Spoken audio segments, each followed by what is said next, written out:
ज्यांनी कधीच याआधी जॉब केलेला नाही त्यांनी CV मध्ये काय लिहायचं? स्ट्रेंथ्स अँड वीकनेसेस हा खूप इम्पॉर्टंट प्रश्न आहे. पगाराविषयी बोलायचं कसं? फर्स्ट इम्प्रेशनच खराब जर करायचं असेल, चुका दाखवाव्यात का की ज्या तुमच्या कंपनीकडून होतात? पण जे कॉपी पेस्ट केलं जातं ना, इट्स अ बिग मिस्टेक. कारण आजकाल कंपनीज सॉफ्टवेअर वापरतात हे डिटेक्ट करण्यासाठी. त्या ओळखीनं कंपनीसाठी अप्लाय करणं हे किती काम करतं किंवा महत्वाचं आहे?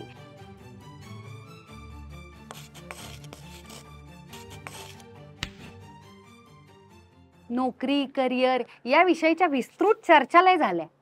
आम्हाला आमच्या प्रश्नांची उत्तरं द्या ना.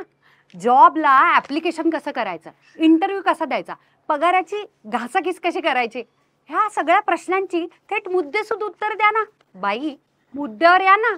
10 वर्षांहून जास्त काळ सक्सेसफुली ऑनलाईन आणि कुठूनही रिमोट प्लेसवरून नोकरी मिळवून करिअर केलेली अनुजा निंबाळकर आपल्या सोबत आहे. तिला मला पहिला प्रश्न असा विचारायचा आहे की मुळात एखाद्या जॉबला अप्लाय करायचं की नाही हे कसं ठरवायचं? जॉब ऍप्लिकेशन करताना सर्वांनी सिलेक्टिव्ह राहणं खूप गरजेचं आहे.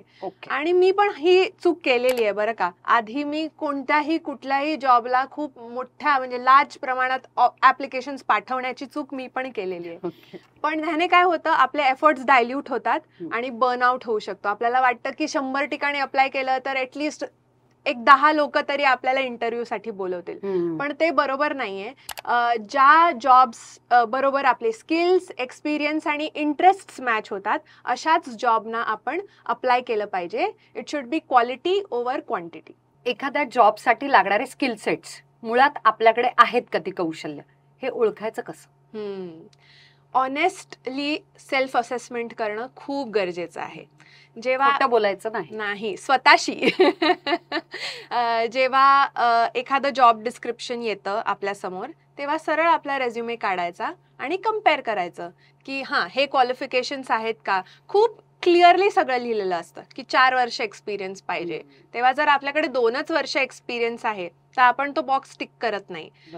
तर ही असेसमेंट करणं खूप ऑनेस्टली करणं गरजेचं आहे. याचा अजून एक प्रश्न, उपप्रश्न, किती खोटं बोलायचं की अजिबात खोटं नाही बोलायचं? अजिबात खोटं नाही बोलायचं. ऑनेस्टी इज की. सेल्फ असेसमेंट मध्ये तसंच जेव्हा आपण जॉबला अप्लाय करतो आणि इंटरव्ह्यू देतो तेव्हा ऑनेस्टी इज की. Be your self, give honest answers. एखाद्या ठिकाणी अप्लाय करण्याच्या आधी कोणत्या गोष्टी माझ्याकडे तयार पाहिजेत? अपडेटेड CV अपडेटेड असला पाहिजे, हे महत्वाचं आहे. कव्हर लेटर, आणि कव्हर लेटर टेलर्ड असलं पाहिजे. ज्या जॉबला तुम्ही अप्लाय करताय त्यासाठी तुम्ही ते कस्टमाइज केलं पाहिजे. Experience letters, this is important, कारण लोकांना हे चेक करायचं असतं, रेफरन्स चेक्स असतात. तसं एक्सपिरियन्स, तुम्ही जे म्हणताय तुमच्याकडे एक्सपिरियन्स आहे तो खरंच तुम्हाला आहे की नाही एक्सपिरियन्स लेटर्समधनं कळतं. त्यामुळे ते असले पाहिजेत. जर तुम्ही क्रिएटिव्ह फील्ड्समध्ये असाल तर पोर्टफोलिओ. फॉर एक्झाम्पल जर तुम्ही ग्राफिक डिझाईन किंवा डिझायनर वगैरे असाल तर तुमचा पोर्टफोलिओ पाहिजे. आणि रेफरन्स चेक्स बरेच कंपनीज करतात, एस्पेशली जर तुम्ही वर्क फ्रॉम होम करत असाल. कारण ते तुम्हाला समोरासमोर भेटत नाहीयेत, तुमच्याशी बोलत नाहीयेत. तर अशा वेळेला रेफरन्स चेक्स केले जातात. प्रत्येक कंपनी करते. त्यामुळे पास्ट एम्प्लॉयर्स, तुमचे पास्ट मॅनेजर्स ह्यांना आधीच कॉन्टॅक्ट करून सांगितलेलं बरं की मी अशा अशा जॉबला अप्लाय करते आणि हे तुम्हाला कॉन्टॅक्ट करतील. तर ऑनेस्टली तुम्ही तुमचा माझ्याबद्दलचा फीडबॅक त्यांना सांगू शकता. एखाद्या कंपनीमध्ये जॉब अप्लाय करण्याच्या आधी ती कंपनी कशी आहे याचा रिसर्च कसा करायचा? कंपनीची वेबसाईट खूप चांगला सोर्स आहे. आधी जायचं आणि पूर्ण वेबसाईट व्यवस्थित स्टडी करायची. कंपनी काय करते, कोणते प्रॉडक्ट्स किंवा सर्व्हिसेस ऑफर करते, कोणते त्यांचे क्लायंट्स कोण कोण आहेत. काही कंपनीज हे सगळं त्यांच्या वेबसाईटवर दिलेलं असतं. तर ही सगळी इन्फॉर्मेशन चेक करायची. आणि मग त्या कंपनीचं लिंक्डइन पेज. प्रोफेशनल ऑपॉर्च्युनिटीसाठी जेव्हा आपण एम्प्लॉईजना कॉन्टॅक्ट करतो, करंट एम्प्लॉईजना, तेव्हा ते शक्यतो प्रोफेशनल प्लॅटफॉर्म्सवरच असलं पाहिजे. प्लीज कोणाला इंस्टाग्राम आणि फेसबुकवरती DM करू नये. कमेंट्समध्ये तर अजिबात विचारू नये जॉबबद्दल. नाहीतर उगाच इन्स्टावरती DMs येतात आणि खूप अनप्रोफेशनल लँग्वेजमध्ये विचारलं जातं की ताई मला जॉब मिळवून देशील का, मला काही सजेस्ट करशील का. आणि मला त्यांचं काहीच माहिती नसते, त्यांना मी पर्सनली ओळखत नसते. आणि मी त्या कंपनी ज्या ते इंटरेस्टेड आहेत त्या कंपनीची, मी मुळात एम्प्लॉई आहे की नाही हे पण न चेक करता मला जेव्हा मेसेजेस येतात तेव्हा मी काय करू शकते, त्यामुळे थोडे एफर्ट्स टाका आणि बी प्रोफेशनल आणि प्रोफेशनली अप्रोच करा लोकांना. ऑलरेडी कंपनीमध्ये एखादा आपल्या ओळखीचा एम्प्लॉई असेल, त्या ओळखीनं कंपनीसाठी अप्लाय करणं हे किती काम करतं किंवा महत्वाचं आहे, साध्या भाषेत वशिला. होतो.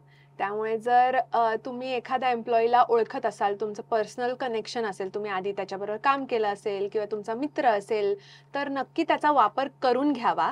कारण जेव्हा एखादा एम्प्लॉई म्हणतो की या व्यक्तीबरोबर मी आधी काम केलेलं आहे आणि ह्यांचं वर्क एथिक चांगलं आहे, ह्यांना एक्सपिरियन्स आहे, तर मी गॅरंटी देतो की हा चांगला काम करेल, तेव्हा कंपनी तुमच्या ऍप्लिकेशनला फास्ट ट्रॅक करते, तुम्हाला प्राधान्य दिलं जातं ओव्हर अदर कॅन्डिडेट्स. त्यामुळे नक्की ह्याचा वापर करून घ्यावा. कव्हर लेटर म्हणजे काय? कव्हर लेटर म्हणजे थोडक्यात तुमचं इंट्रोडक्शन. रेझ्युमे आपला दिलेला असतो, आपला एक्सपिरियन्स तिकडे रिक्रुटरच्या समोर असतो, पण त्या एक्सपिरियन्सला कॉन्टेक्स्ट प्रोव्हाइड करणं हे कव्हर लेटरचं काम आहे. म्हणजे एखाद्या रोलला तुम्ही का सूट करताय, तुमच्याकडे कोणता एक्सपिरियन्स आहे जो या जॉब रोलसाठी इम्पॉर्टंट आहे आणि तुम्ही या जॉब रोलमध्ये का खूप चांगलं परफॉर्म करू शकता, हे कव्हर लेटरमध्ये कव्हर झालं पाहिजे. कव्हर लेटर CV बरोबरच पाठवायचं असतं का? काही ऍप्लिकेशन्समध्ये ईमेल ऍप्लिकेशन्स मागवले जातात, मग अशा वेळेला कव्हर लेटर CV एकत्रच ईमेलमध्ये पाठवायचं असतं. काही ऍप्लिकेशन्स, काही सॉफ्टवेअरना चा वापर केला जातो ऍप्लिकेशन्स कलेक्ट करण्यासाठी. त्यात एक सरळ एक कॉलम असतो ज्याच्यात तुम्ही तुमचं कव्हर लेटर आणि CV अपलोड करायचा असतो. कव्हर लेटर खूप रेलेव्हंट आहे आणि प्रत्येक जॉब ऍप्लिकेशन बरोबर कव्हर लेटर पाठवायलाच पाहिजे. कव्हर लेटर मुळात लिहायचं कसं? कोणत्या गोष्टी त्याच्यामध्ये असायलाच पाहिजेत लिहिताना? तुमचा रेलेव्हंट एक्सपिरियन्स आणि स्किल्स हायलाइट होतील असं कव्हर लेटर लिहायला पाहिजे. त्याला शॉर्ट आणि स्वीट ठेवा. 3 पॅराग्राफमध्ये शक्यतो संपवायचा प्रयत्न करायचा. 200 शब्दांचा 1 सिंगल पेज. कारण खूप मोठं कव्हर लेटर झालं तर मग रिक्रुटर्स कंटाळा करतात वाचायला, त्यांना हंड्रेड्स ऑफ ऍप्लिकेशन्स येत असतात, त्याच्यातून स्क्रीन करायचं असतं. त्यामुळे शॉर्ट अँड स्वीट ठेवायला पाहिजे, 1 पेजर. आणि कव्हर लेटरला तुम्ही पर्सनलाइज केलं पाहिजे. म्हणजे जर तुम्ही एका रोलसाठी अप्लाय करत असाल तर तुम्ही त्या रोलसाठी का परफेक्ट आहात आणि तुम्ही त्या कंपनीमध्ये काय कॉन्ट्रीब्यूट करू शकता, त्या रोलमध्ये काय कॉन्ट्रीब्युशन्स तुमचे असू शकतात, हे तुम्ही हायलाइट केले पाहिजेत. याला जोडून एक प्रश्न आहे, त्या कव्हर लेटरमध्ये चुका दाखवाव्यात का की ज्या तुमच्या कंपनीकडून होतात असं मला दिसतात? स्पेशली ज्या ज्या कंपन्या क्रिएटिव्ह कामामध्ये असतात, पब्लिकली त्यांच्या गोष्टी, प्रॉडक्ट, सर्व्हिसेस, कॉन्टेंट बाहेर येत असतो, तर त्या चुका कोणाला वाचायला आवडतात का? किंवा चुका न लिहिता त्याच्यावरती तुम्ही तुमच्या आयडियाज, युक्त्या, सोल्युशन्स काही देऊ शकता का, की या माझ्या न्यू आयडियाज आहेत ज्या मी रन करेन जर तुम्ही मला हायर केलं तर? खूप चांगला उदाहरण आहे. करायचं नक्की. सोल्युशन्स जर तुम्ही प्रोव्हाइड करू शकता. तुम्हाला हायर का केलं जातंय? कारण तुम्ही त्या कंपनीमध्ये सुधारणा करणार आहात, तुम्ही कॉन्ट्रीब्युशन करणार आहात, तुमच्यामुळे कंपनी ग्रो होणार आहे. त्यामुळे जर तुम्ही काही प्रॉब्लेम्सना सोल्युशन प्रोव्हाइड करत असाल तर हे खूप चांगलं मानलं जातं आणि मग तुमचा CV शॉर्टलिस्ट होण्याची शक्यता वाढते. पण शक्यतो नेगेटिव्ह कमेंट्स करू नये, चुका हायलाइट करू नये, पण त्याच्यावरचं सोल्युशन प्रोव्हाइड करणं हे खूप चांगली स्ट्रॅटेजी होईल. कव्हर लेटर लिहिताना कोणत्या गोष्टी अजिबात करू नयेत? जेनेरिक टेम्पलेट वापरणं. म्हणजे वापरा टेम्पलेट, ते आपल्याला एक फॉर्मॅट मिळतं, पण त्याला पर्सनलाइज केलं पाहिजे. आपल्या शब्दात आपला रोल काय आहे, आपले एक्सपिरियन्स काय आहे, हे आपल्याला हायलाइट करता आलं पाहिजे. पण जे कॉपी पेस्ट केलं जातं ना, इट्स अ बिग मिस्टेक. कारण आजकाल कंपनीज सॉफ्टवेअर वापरतात हे डिटेक्ट करण्यासाठी की तुम्ही जे लिहून पाठवलंय ते AI जनरेटेड आहे की नाही. आणि कधी कधी तर रेझ्युमे म्हणजे CV मधली लँग्वेज आणि कव्हर लेटर मधली लँग्वेज कम्पेअर केली तरी क्लिअरली कळतं की हे कुठून तरी कॉपी पेस्ट केलेलं आहे. त्यामुळे पर्सनलाइज करा, त्याला स्वतःचा टच द्या, हे खूप इम्पॉर्टंट आहे. कॉपी पेस्ट करू नये. नोकरीला अप्लाय करताना टाइमपास ईमेल लिहून नाही चालत. त्या ईमेलची प्रोफेशनल भाषा वेगळी असते, तर त्याला ऍड्रेस आणि क्लोज कसं करायचं, तो मुळात ईमेल लिहायचा कसा? सिम्पल प्रोफेशनल जे ऍड्रेस करायला वापरलं जातं, dear, simple, respected sir, respected madam, उगाच त्याला ओव्हर कॉम्प्लिकेट करण्याची काही गरज नाही. Dear is perfectly acceptable. त्यामुळे dear hiring manager, dear sir, dear madam is your address, असं ॲड्रेस करायचा, असा ईमेलला ओपन करायचा. आणि क्लोजिंगला सिम्पल, सिन्सिअरली किंवा बेस्ट रिगार्ड्स असे सिम्पल क्लोजिंग वापरायचे आणि खाली आपलं नाव लिहून क्लोज करायचा ईमेल. त्याला ओव्हरली कॉम्प्लिकेट करायची काही गरज नाही. आपण शाळेत शिकलेलो लेटर रायटिंगमध्ये की थँकिंग यू, युअर्स फेथफुली, आता हे सगळं झालं, ते गेलं, हे एन्शंट झालेलं आहे. त्यामुळे सिम्प्लिफाईड लँग्वेज वापरायची. सिम्पल डिअर आणि बेस्ट रिगार्ड्स किंवा सिन्सिअरली वापरून आपण ईमेल्स ओपन किंवा क्लोज करू शकतो. जॉबला अप्लाय करताना जो ईमेल पाठवला जातो त्याच्यामध्ये कोणत्या गोष्टी असाव्यात आणि कोणत्या गोष्टी अजिबात असू नयेत? खूप चांगला प्रश्न आहे हा, कारण लोकांना बेसिक ईमेल, प्रोफेशनल ईमेल्स कसे लिहायचे हे माहिती नसतं. तर सिम्पल लँग्वेजमध्ये कोणत्या गोष्टी असाव्यात, तर ओपनिंग पाहिजे dear hiring manager, dear sir, dear madam. Closing पाहिजे बेस्ट रिगार्ड्स, सिन्सिअरली, सिम्पल ठेवायचं. 3 पॅरेग्राफ असायला पाहिजेत. फर्स्ट पॅरेग्राफमध्ये तुम्ही तुमचं इंट्रोड्यूस स्वतःला करता. सेकंड पॅरेग्राफमध्ये तुमचे एक्सपिरियन्स आणि स्किल्स हायलाईट करता. थर्ड पॅरेग्राफमध्ये तुम्ही या जॉबसाठी का परफेक्ट आहात, बेस्ट आहात हे तुम्ही सांगता आणि क्लोज करता. हा सिम्पल फॉर्मॅट आहे. शॉर्ट अँड स्वीट ठेवा, बट खूप छोटं पण करायचं नाही. म्हणजे काही मी बघितलेले आहेत, काही जण CV अटॅच करतात आणि वरती लिहितात please find attach thanking you, best regards झालं. असं नाही, तुम्ही काहीतरी लिहिणं, कॉन्टेक्स्ट जोडणं अपेक्षित असतं. त्यामुळे 3 पॅरेग्राफ्स लिहायचे, ॲड्रेस करायचा, क्लोज करायचं. दिस इज द बेसिक फॉर्मॅट. आणि काय चुका करू नये यात प्रूफ रीड करणं खूप इम्पॉर्टंट आहे. स्पेलिंग मिस्टेक्स नाही झालेले आहेत ना तुमचे. इंग्लिशमध्येच तुम्ही एका भाषेला चिकटलं पाहिजे. म्हणजे जर तुम्ही मराठीत लिहिताय तर पूर्ण तुमचं मराठीतच आलं पाहिजे, आणि जर इंग्लिशमध्ये लिहितायत तर पूर्ण इंग्लिशमध्ये आलं पाहिजे. त्याच्यात मराठी, इंग्लिश, हिंदी मिक्स करून चालणार नाही.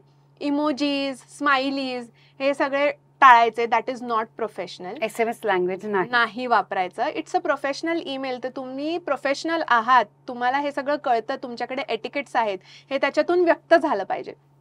मग सब्जेक्ट लिहिले पाहिजे, सब्जेक्ट लाईन लिहिली पाहिजे. अटॅचमेंट्स पाठवणं विसरणं हा पण खूप मोठा इश्यू आहे. प्लीज फाइंड अटॅच्ड किंवा प्लीज फाइंड एनक्लोज्ड विदिन लिहितात आणि काहीच अटॅच न करता ईमेल पाठवले जातात.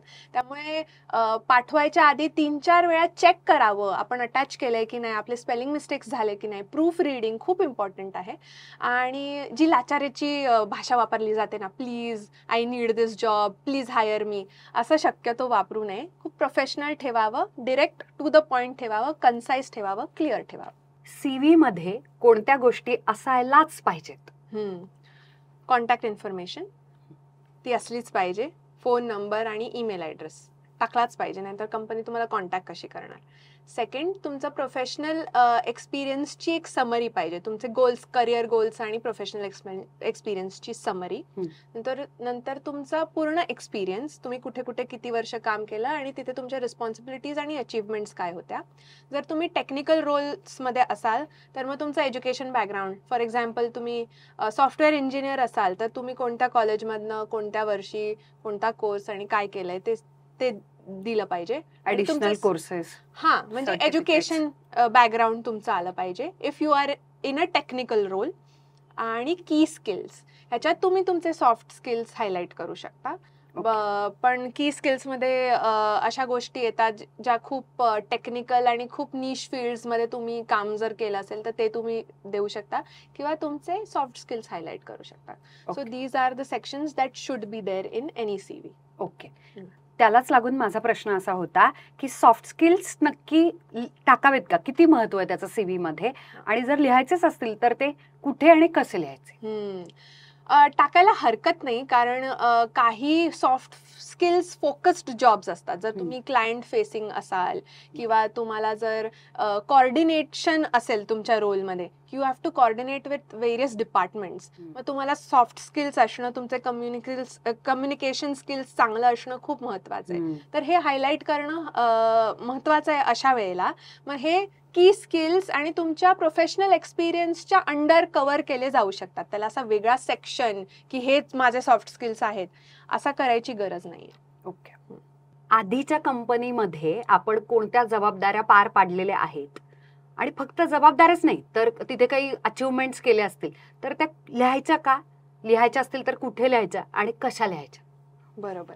प्रोफेशनल एक्सपिरियन्स या सेक्शनमध्ये जेव्हा आपण आपल्या प्रिव्हियस एक्सपिरियन्सबद्दल लिहितो तेव्हा फक्त ड्युटीज न लिहिता, म्हणजे ड्युटीज लिहाव्या, हायलाईट कराव्या, पण फक्त ते न लिहिता आपले अचीवमेंट्स क्वांटिफायबल मेजर्समध्ये लिहावं. म्हणजे समजा मी काहीतरी एक प्रोसेस इम्प्लिमेंट केला ज्याच्यामुळे सेल्स वाढले कंपनीचे, तर तुम्ही असं लिहू शकता increased sales by quantifiable measure 20%, 30%.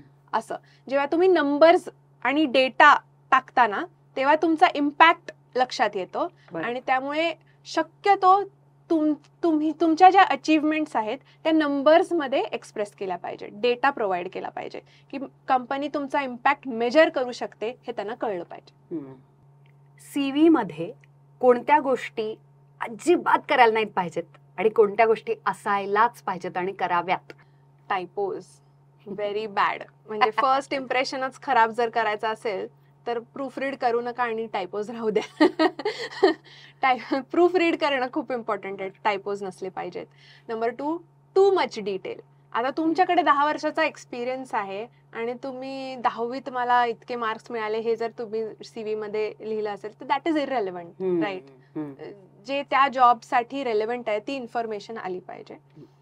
उगाच जार्गन्स किंवा टेक्निकल जेनेरिक लँग्वेज जे वापरली जाते त्याचा काही उपयोग नाही. टेलर करायला पाहिजे CV, कस्टमाइज करायला पाहिजे ज्या जॉबला अप्लाय करतोय त्यासाठी. खोटं नाही बोलायचं, जे स्किल्स नाही आहेत ते उगाच त्यात जोई व्हायचं नाही. एक्झॅक्टली, जोई अजिबात व्हायचं नाही. खोटं बाहेर येतं, उघडं पडता तुम्ही आणि खूप एम्बॅरेसिंग होतं. प्रोफेशनल सेटिंग्स मध्ये खोटं बोलायचं नाही. ऑनेस्टी इज की. याला जोडूनच मला असा प्रश्न विचारायचा आहे की CV लिहिताना मग खूप जास्त सिम्पल असलं पाहिजे की एखादं डिझाईन टेम्पलेट घेऊन त्याला एकदम अलंकारिक बनवायला पाहिजे? एक्झॅक्टली कसा लिहायचा CV? बरोबर. तर आजकाल ना ऍप्लिकेशन ट्रॅकिंग सिस्टम आलेलं आहे, त्याला ATS म्हणतात. तर काही CVचे फॉर्मॅट्स आहेत ना ते एक्सेप्ट करत नाहीत ह्या सिस्टम्स.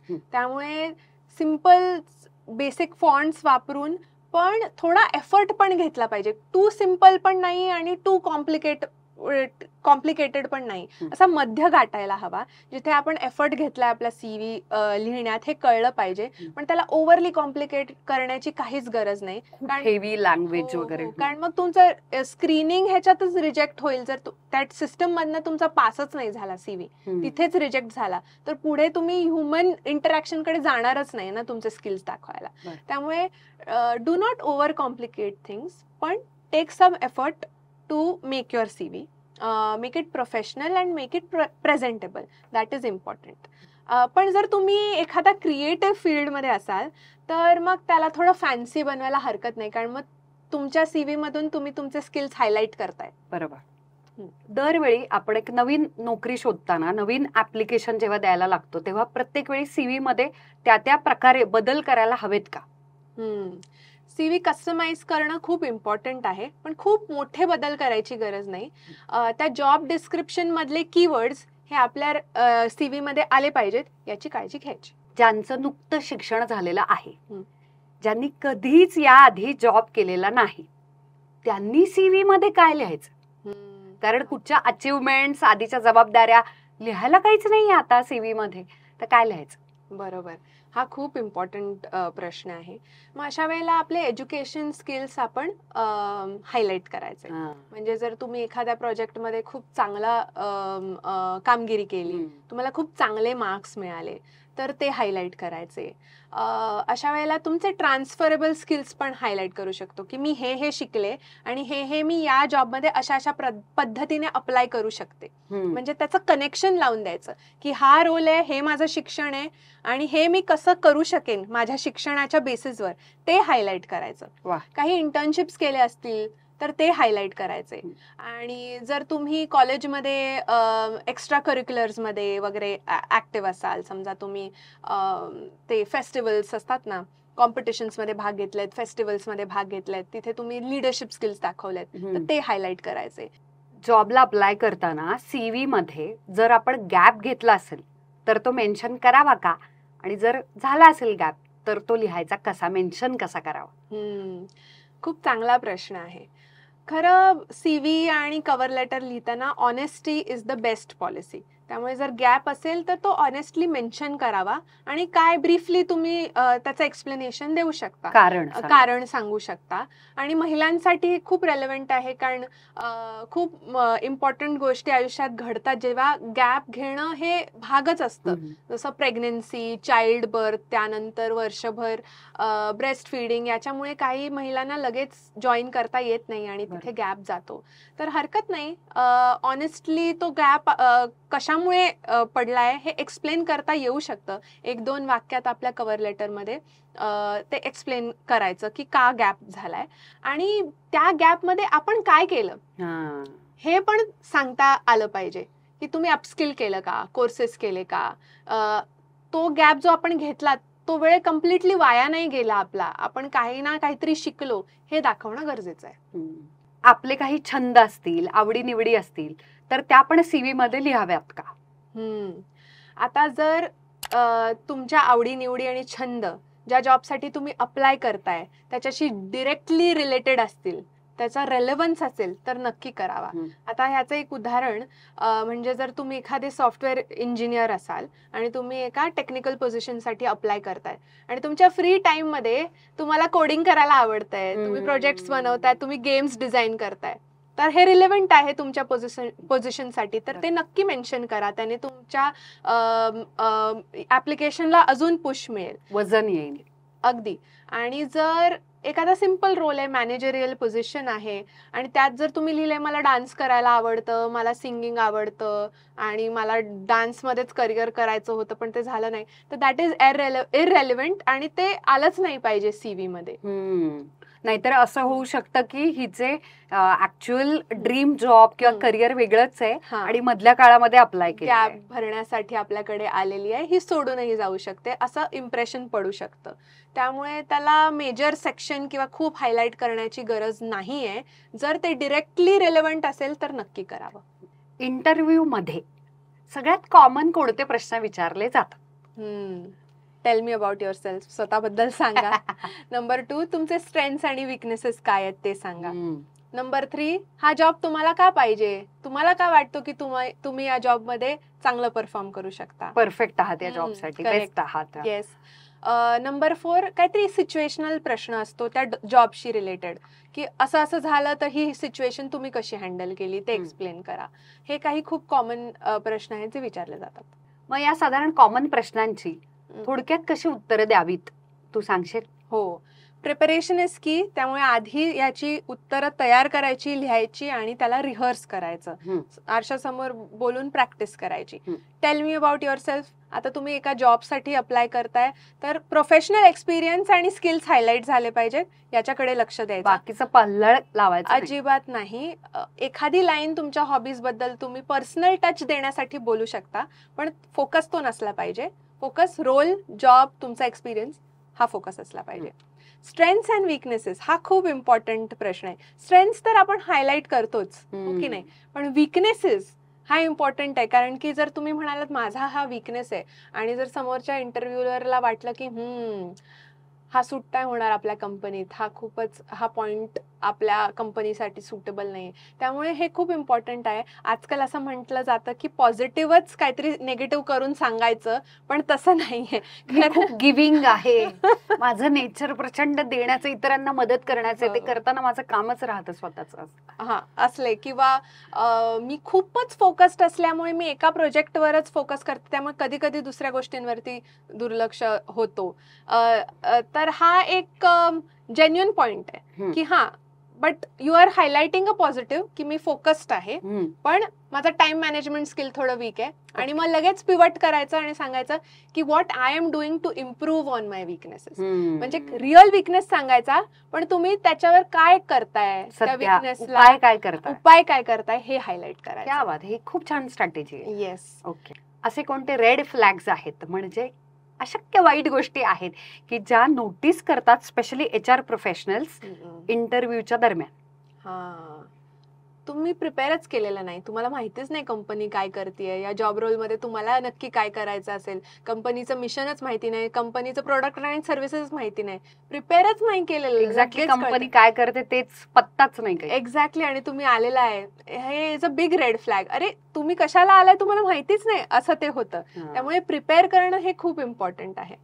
नंबर 2, वेग आन्सर्स देतात ना, खूप वेग उत्तर. म्हणजे इंटरव्ह्यूच्या वेळेला तुमची उत्तर खूप डिटेल्ड असणं अपेक्षित आहे. तुमचं कव्हर लेटर आणि CV शॉर्ट आणि स्वीट असलं पाहिजे, पण इंटरव्ह्यू मध्ये तुम्हाला ते सगळं एक्सप्लेन करता आलं पाहिजे. बरोबर. तर जेव्हा तुम्ही वेग उत्तर देता ना, तेव्हा ते खटकतं. त्यामुळे तुमचे म्हणून प्रिपरेशन करायला पाहिजे आणि म्हणून उत्तरं पण तयार असली पाहिजेत आणि प्रॅक्टिस झाली पाहिजे. Number 3, dressing. तुम्ही प्रोफेशनली ड्रेसअप करून प्रेझेंटेबल होऊन इंटरव्ह्यूला आलं पाहिजे. मग ते व्हर्च्युअल असो किंवा इन पर्सन इंटरव्ह्यू असेल, तुम्ही चांगल्यापैकी आणि प्रोफेशनली ड्रेसअप केलं पाहिजे. बरोबर. कारण की शॅबी ड्रेसिंग, तुम्ही जर खूप कॅज्युअल आहात वगैरे असं जर वाटलं, तुम्ही या जॉबसाठी सिरियसच नाही आहात असं जर वाटलं, तर तुम्हाला का हायर केलं जाईल? कारण की लिटरली 3 सेकंदाच्या आत तुमचं इम्प्रेशन तयार केलं जातं. आणि म्हणूनच फर्स्ट इम्प्रेशन स्पेशली जॉबच्या बाबतीमध्ये खूप इम्पॉर्टंट असतं. या विषयाचा वेगळा व्हिडिओ हवा असेल तर शुक्रवारच्या व्हिडिओमध्ये घेतला जाईल. कमेंट बॉक्समध्ये सांगा. येस. आणि एक खूप इम्पॉर्टंट पॉइंट आहे जिथे दुर्लक्ष केलं जातं की पास्ट एम्प्लॉयर्स बद्दल नेगेटिव्ह कमेंट्स करणं, बिचिंग आणि गॉसिपिंग. ते माझी मॅनेजर तिकडे खूपच कंट्रोलिंग होती, खूपच मायक्रो मॅनेज करायची आणि मला खूप वाईट एक्सपिरियन्स आला. ही सांगायची गरज नाही, हे रिलेव्हंटच नाहीये. मी दुसरे ग्रोथ अपॉर्च्युनिटीज बघतेय, तिथे मला असं प्रोग्रेस हॉल्ट झाल्यासारखी वाटली, म्हणून मी स्वतःच्या ग्रोथसाठी नवीन जॉब शोधते, अशी उत्तरं देता येऊ शकतात. नेगेटिव्ह कमेंट्स टाळायच्या. ओके. आता इंटरव्ह्यू मध्ये सगळ्यात आपल्याला कोणालाच बोलायला कम्फर्टेबल नसलेला प्रश्न म्हणजे पगार. पगाराविषयी बोलायचं कसं? बरोबर. तर ज्या रोलसाठी आपण अप्लाय करतोय त्या रोलसाठी त्या इंडस्ट्रीमध्ये सॅलरीची रेंज साधारणपणे काय आहे याचा रिसर्च करायचा. ऑनलाईन ही इन्फॉर्मेशन मिळते, पण तुम्ही त्या रोलमध्ये काम केलेल्या काही लोकांशी बोलू शकता की काय साधारणपणे पगार असतो. आणि हे झालं त्या इंडस्ट्रीची रेंज. मग स्वतःसाठी स्वतःची रेंज पण फायनल केली पाहिजे की दिस इज द लिस्ट, ह्या लोएस्ट सॅलरी पेक्षा खाली मी जाऊच शकत नाही. Okay. This is the highest, ही मिळाली तर बेस्टच होऊन जाईल. आणि या रेंज मधली मधोमध मिळवण्याचा प्रयत्न करायचा सॅलरी. त्यामुळे आपली सॅलरी रेंज, स्वतःची वैयक्तिक सॅलरी रेंज पण आपण ठरवली पाहिजे. That is important. ओके. आता आपण आपल्या पगाराच्या अपेक्षा सांगितल्या, पण इथे आता जरा थोडीशी घासाघीस करायची, निगोशिएट करण्याची वेळ आलेली आहे. तर आपल्याला अपेक्षित असलेली अमाऊंट किंवा पगाराचा आकडा हा कन्व्हिन्स कसा करायचा, निगोशिएट कसा करायचा? इथे तुमचे सेल्सचे स्किल्स खूप कामी येतील, कारण you have to sell yourself. आता आपल्या पगाराच्या अपेक्षा पण ना रिअलिस्टिक असल्या पाहिजेत. म्हणजे तुमचा खूप वर्षांचा जर अनुभव असेल आणि तुम्ही थोडीशी हाय सॅलरी तुमची एक्सपेक्टेशन असेल तर हरकत नाही, कारण तुम्ही सप्लिमेंट करू शकता. मी एवढा मला एक्सपिरियन्स आहे, मी हे हे हे हे केलंय माझ्या प्रिव्हियस कंपनीजमध्ये या रोलमध्ये, हे तर तुम्ही सेल करू शकता की मी एवढं मागतेय कारण माझ्याकडे एवढं आहे, माझ्याकडे हे स्किल्स आहेत, माझ्याकडे हे एक्सपिरियन्स आहे आणि मी काहीतरी आणू शकते. I am bringing something to the table. But if you are a fresher, काहीच एक्सपिरियन्स नाहीये आणि तुम्ही तुमच्या ड्रीम वर्ल्ड मध्ये असं ठरवलंय की आता मला याच पगाराची नोकरी मिळाली पाहिजे, तर तसं होत नसतं. You have to be realistic, you have to be practical. तर पहिला ॲज अ फ्रेशर पहिला फोकस एक्सपिरियन्स गेन करण्याकडे असला पाहिजे. बरोबर. आता पगाराविषयीच्या सगळे जे निगोशिएशन आहे, बोलाचाली झालेले आहेत, पण कधी कधी काही वेगळ्या कंडिशन्स असतात. जरा घरची परिस्थिती असू शकते, एक्स्ट्रा काही तुम्हाला बेनिफिट्स हवे असतात, तर ते कसे बोलायचे? कारण की आपल्याला इंटरव्ह्यू मध्ये रूड पण वाटू द्यायचं नसतं, पण आपल्या मागण्या, आपल्या ज्या गरजा असतात, कंडिशन्स असतात, त्या पण रास्त असतात आणि त्याच्याशिवाय आपण तो जॉब स्वीकारू इच्छितच नसतो. तर हे बोलायचं कसं? पॉसिबिलिटीज मध्ये बोलायचं. म्हणजे मला हे असंच पाहिजे, मी असंच काम करणार, मला हीच वेळ पाहिजे आणि मला रिमोटच करायचंय, मी हायब्रिड मध्ये येणारच नाही, अशा भाषेत बोलायचं नाही.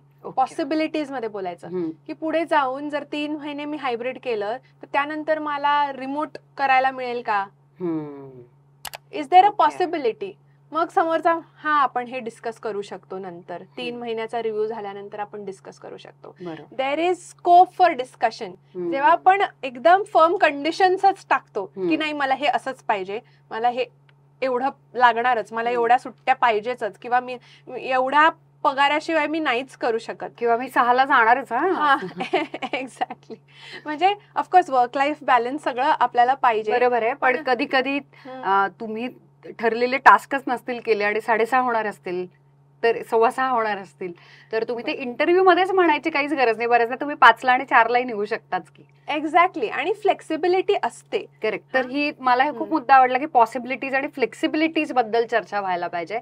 खूप हार्डकोर डूज आणि डोंट्सच्या कंडिशन्स नाही ठेवता का? येस, बरोबर. आणि मग नंतर काय, try to get everything in writing. की आता आपण ह्याबद्दल बोलूयात, तुम्ही बोललात की 6 महिन्यानंतर माझा रिव्ह्यू घ्याल परफॉर्मन्सचा, प्लीज माझ्या ऑफर लेटरमध्ये हे इन्क्लूड करा. आणि हे सगळं आपल्याला पोलाइटली बोलायचंय, कशावर ठामपणे अडून नाही बसायचं, फ्लेक्सिबल राहायचं. आणि मग बऱ्यापैकी गोष्टी जर तुम्ही फ्लेक्सिबल राहिलात आणि नम्रपणे बोललात, कन्व्हिन्स केलं, तर मिळू शकतात. आता इंटरव्ह्यू मध्ये एखादा महत्वाचा प्रश्न जर आपल्याला समोरच्यानं विचारला, पण त्याचं उत्तर मात्र आपल्याला अजिबात येत नाहीये, अशा परिस्थितीमध्ये काय करायचं? शांत राहायचं, उगाच पॅनिक करायचं नाही. कारण पॅनिक झालं तर की मग काही तोंडातून निघतं, विचित्र आपण हे करतो, काही बोलतो, खोटं पण येतं बऱ्याचदा. करेक्ट. त्यामुळे काम राहायचं. आणि जर असं वाटत असेल की आपल्याला प्रश्न व्यवस्थित कळला नाही, तर क्लॅरिफिकेशन विचारायचं. नाही म्हणजे काय एक्झॅक्टली, तुम्ही क्लॅरिफाय कराल का, तुम्हाला काय म्हणायचंय, काय प्रश्न आहे, मला समजला नाही, तुम्ही सांगाल का व्यवस्थित, परत एकदा रिपीट करायला सांगायचं. तिसरं, बी ऑनेस्ट. येत नसेल तर सांगायचं, ऍडमिट करायचं ऑनेस्टली की खूप चांगला प्रश्न आहे, पण आत्ता माझ्याकडे या प्रश्नाचं उत्तर नाही, किंवा मला माहित नाही. टेक्निकल असेल तर या प्रश्नाचं उत्तर मला येत नाही आत्ता, पण तुम्ही त्याच्यावर काय करू शकता, ह्या प्रश्नाचं उत्तर तुम्ही कसं शोधू शकता हे तुम्ही एक्सप्लेन करू शकता. इंटरव्ह्यू नंतर आपली चांगली इमेज राहावी, चांगलं इम्प्रेशन राहावं, यासाठी आता झालेला आहे इंटरव्ह्यू, पण त्याच्यानंतर काय काय करायला पाहिजे? म्हणजे उदाहरणार्थ काही लोक फॉलोअप घेतात, पण खूप पण घ्यावा का? म्हणजे काय करायला पाहिजे की ज्याच्यामुळे आपण त्यांच्या पसंतीस उतरू, पण तरी आपल्याला कळेल की बुवा कसा झाला नक्की आपला इंटरव्ह्यू? करेक्ट. तर इंटरव्ह्यू झाल्यानंतर 24 तासांमध्ये एक कर्टसी ईमेल टाकतात लोक. आणि दॅट इज स्टँडर्ड प्रॅक्टिस की तुम्ही इंटरव्ह्यूअरला थँक्यू म्हणताय, तुम्ही वेळ काढला, माझ्याशी भेटलात, मला वेळ दिला, मला प्रश्न विचारले, त्यासाठी थँक्यू. आणि मग तुम्ही काय एक्साइटेड आहात या रोलसाठी ते तुम्ही थोडक्यात लिहू शकता. आणि नेक्स्ट स्टेप्स काय आहेत हे तुम्ही त्या ह्याच्यात विचारू शकता. किंवा जर तुमच्या इंटरव्ह्यूमध्ये इंटरव्ह्युअरने तुम्हाला टाइमलाईन दिले की आता आपण बोललो, आता आठवड्याभरात मी परत येईन, मी फॉलोअप घेईन किंवा आठवड्याभरात सांगेन, तर मग फर्स्ट ईमेल 24 तासात टाकल्यानंतर आठवडाभर परत ईमेल करायचं नाही, शांत राहायचं. म्हणजे त्यांनाही कामं असतात, तेही अनेक लोकांना भेटत असतात, इंटरव्ह्यूज घेत असतात. कधी कधी काही प्रॅक्टिकल गोष्टी येऊ शकतात, इंटरव्ह्यूवरच सुट्टीवरती आहे, कोण आजारीच पडलंय, त्यामुळे ते फॉलोअप नाही घेऊ शकत. त्यामुळे थोडा पेशन्स ठेवायचा. साधारणपणे टाइमलाईन जी त्यांनी दिली आहे त्यानंतर जर तुम्ही काही ऐकलं नाही, त्यांचा ईमेल आला नाही, तर अजून एक फॉलोअप घेऊ शकता. आणि मग त्यानंतर शक्यतो जर तुम्ही म्हणजे फर्स्ट ईमेल पाठवला 24 तासात, टाइमलाईन संपल्यानंतर सेकंड ईमेल पाठवला, त्यानंतर मग खूप डेस्परेट आपण होतो आणि सारखं ईमेल करतो, तर तसं नाही केलं पाहिजे. तुझ्याकडे जॉब मिळवण्यासाठी जे ऍप्लिकेशन केलं जातं, इंटरव्ह्यूज दिले जातात, या सगळ्या प्रक्रियेसाठी काही एक्स्ट्रा टिप्स आहेत का? हो. तर जॉब तुम्हाला पाहिजे तर त्याचे प्रयत्न पण तुम्हीच केले पाहिजेत. हे खूप इम्पॉर्टंट आहे. हसल तुम्हालाच करायचंय. आता आपण एक व्हिडिओ केलेला घर बसल्या जॉब कसा शोधायचा.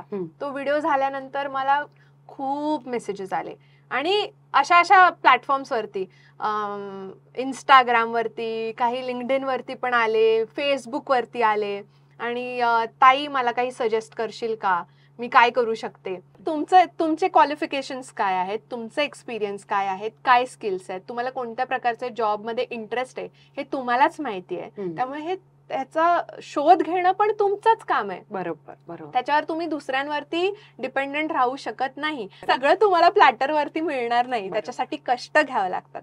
आता माझा एक जॉब मधून आमच्या कंपनीने ले ऑफ्स केले, त्यात माझा एक जॉब गेला आणि दुसरा जॉब मिळेपर्यंत मध्ये 1 वर्षभर मला जॉब नव्हता. मी प्रयत्न करत होते, पण मी प्रयत्न करत होते, मी कष्ट घेत होते, मी रोज बसायचे आणि मी रोज शोधून काढायचे, मी रोज त्या कंपनीजमध्ये रिसर्च करायचे, माझा CV क्युरेट करायचे, कस्टमाइज करायचे, अप्लाय करायचे. ह्यात मी खूप कष्ट घेतले. मला हेच सांगायचंय लोकांना की कष्टाला पर्याय नाही. जर तुम्हाला जॉब शोधायचा आहे तुम्हाला कष्ट करावे लागतील, हसल तुम्हालाच करायचंय. तुम्ही ऍडवाइस मागू शकता फार तर की मी या जॉबसाठी अप्लाय केलाय, हे आहे असं, माझा हा एक्सपिरियन्स आहे, तर मी काय करू शकते की माझा इंटरव्ह्यू चांगला जाईल. बरोबर. This is inappropriate question to ask me, कारण मी तसं गाईड करू शकते.